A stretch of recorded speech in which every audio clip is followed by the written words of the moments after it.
Hi everyone! In this quick tutorial, I will show you how to convert PDF to Excel using the ILovePDF app. Just open the app and go to Tools, and here you can find this PDF to Excel button. Click on it, then select the file you would like to work with.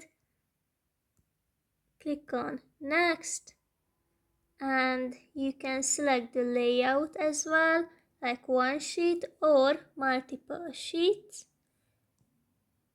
And if you are satisfied with the setting, then click on Next and wait a few seconds. Here we go.